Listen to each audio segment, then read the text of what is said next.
After the Angela McClinton thing and the Switzerland thing, I started playing with the Vicky Vox band. Vicky Vox is very popular in the blues scene in Boston. And we did a lot of stuff all over the Northeast.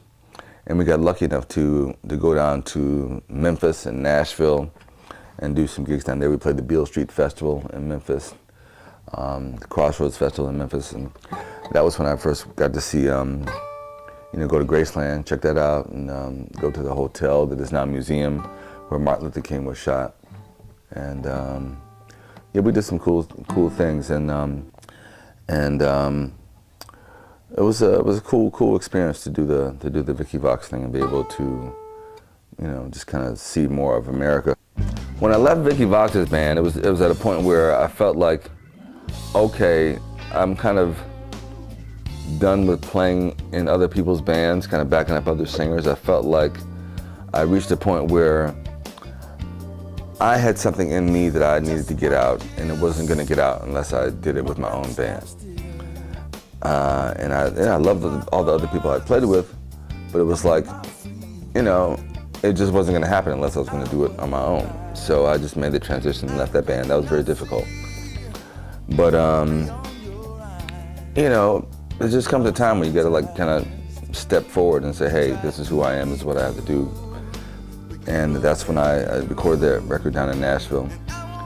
And I always wanted to go back to China as well. So I was, over the years, kind of developing my own live thing here in the Boston area. Wanted to go back to China. And somebody sent me an email with an article about Planetary Group, a promoter here in Boston, that had been taking bands to China a few years ago. And I was like, okay, this looks like the ticket, So I contacted them. Eventually met through a friend, Greg Jones, who's a production guy on a lot of concerts around town. Met Adam Lewis, who was in charge of the whole China project for Planetary Group.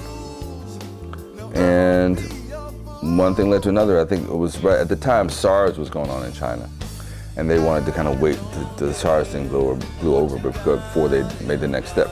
Because they had been taking bands over there for maybe a couple weeks, that sort of thing. But when SARS was kind of done, they got a call from one of the clubs they had done some stuff with, the House of Blues and Jazz in Shanghai. And they wanted a band for 3 months. So Adam asked me if we were available for that. I was like, yeah. Because it was weird, because I worked a day job at Radcliffe at Harvard for 12 years, and working in the development office doing computer database stuff. And Radcliffe stopped being Radcliffe College and made the transition to be the Radcliffe Institute for Advanced Study. And at one point during that transition, they said, we're going to lay off like 33 people. So I was one of those 33 people that got laid off at that one time. And the beautiful thing for me, although it was really difficult, is that it kind of dovetailed with the opportunity to go to China. So it was like, I have no ties to be here right now. And so I said, hey, let's do it. So I had to mount a search amongst the musicians I had been playing with. Because, as I said, with the whole band live thing, people are always, doing other gigs. It's hard to get a commitment from people unless you're really paying them a lot of money. So my approach with the band thing was to get the gig first and book the people later, Because at first I tried to, if I got a call for a gig, I would try to see if people could do it. And it was like, this just took forever. So I was like, forget this, I'm gonna book the gig and then I'll see who can do it. And usually I had a few people that I would call regularly. But if they couldn't do it, I'd just call somebody else, and just get the gig done. So that way I met a lot of musicians and kept a flexible attitude about the whole thing so we can move forward. And at one point we were playing every Friday. We played every Friday for 5 months straight at the Middle East in Central Square in the corner there.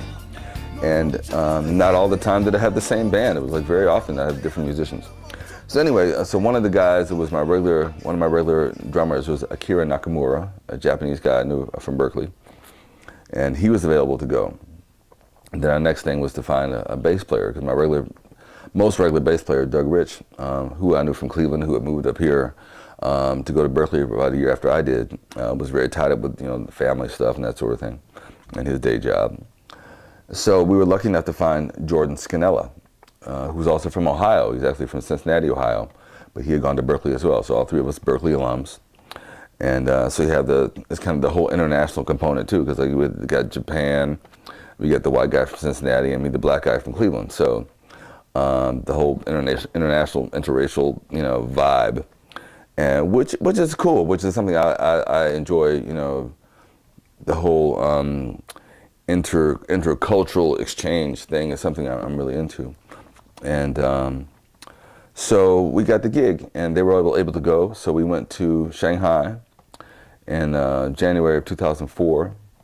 Played for 3 months, 6 nights a week, at the House of Blues and Jazz in Shanghai. It's owned by Lin Dongfu, a man who's a very charismatic actor in China, and very well known. He has a TV show, and he's done movies. He did the voiceover for Darth Vader when Star Wars came over to China. So, and we packed them in most nights. I mean weekends in particular were just ridiculous, and a lot of times standing room only. And we met people from all over the world there, because Shanghai is such an international city, and there are people doing business there, from everywhere. I mean, you look on just about anything in your house and it's made in China, and so these are the people that are over there, like, making that stuff happen. And so our audience, you can look out the audience, and you'd be like, have a table from Brazil, a table from Austria, Germany, Taiwan, Thailand, just about anywhere you can think of, Chicago, and we met this guy, one guy we met during our first week there, a guy named Lou, and he was working for one of the car companies here. He worked in Detroit for a long time, American guy. And he was kind of bummed because, he had tickets for B.B. King like that week. And because he had gotten the call to go do this job, he had to sell his tickets to go see B.B. King. He was like, man, I'm going to be in China. I'm not going to be able to find any blues. He just loved the blues. And he ran into us just kind of by accident. And it was like, became our best friend the whole rest of the time. So it's like, because he just, there were a lot of people there who missed that type of music, from where they were. And he ended up going with us to the Great Wall. We did a couple trips to the Great Wall of China, and just to hang out. And Shanghai is a really beautiful community. And it was nice because I had been to Shanghai when I went with Zhu Mingying, but we were only there for maybe less than a week. But this time, I'm there for 3 months, living in an apartment like a 15-minute walk from the club, and you get to kind of be part of the city, part of the culture, and interact with Chinese people every day, interact with all sorts of people every day. And so yeah, that was a cool way to return to China and catch that vibe.